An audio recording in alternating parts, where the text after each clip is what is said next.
ఓం శ్రీ కాళాస్తీశ్వర జ్ఞాన ప్రసూనాంబాయ నమః. సూరి నాగమ్మ గారి లేఖలు.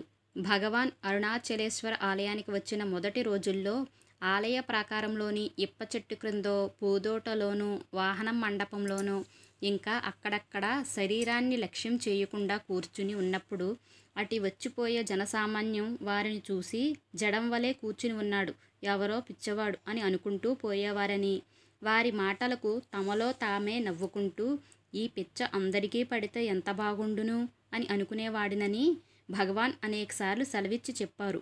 అంతేకాక కుంజుస్వామి భగవానుని సేవ కొరకు సర్వాధికారిచే నియమితులై ఉన్న అంతేవాసులు తప్ప అన్యులు లేని సమయంలో శ్రీవారిని ఉద్దేశించి వినయంగా, భగవానుకు నడి వయస్సులోనే తల ఒళ్ళు వణుకుతూ ఉండడం, కర్ర పట్టుకుని నడవడం వచ్చాయే, అందుకు కారణం ఏమిటి అని అడిగాడట. భగవాన్ మందహాసంతో, ఏమున్నది, ఒక చిన్న గుడిసెలో పెద్ద ఏనుగుని కట్టివేస్తే ఆ గుడిసె ఏ పాట్లు పడక ఏమవుతుంది, ఇది అంతే అని సెలవిచ్చారట భగవాన్. ఆరాహోం.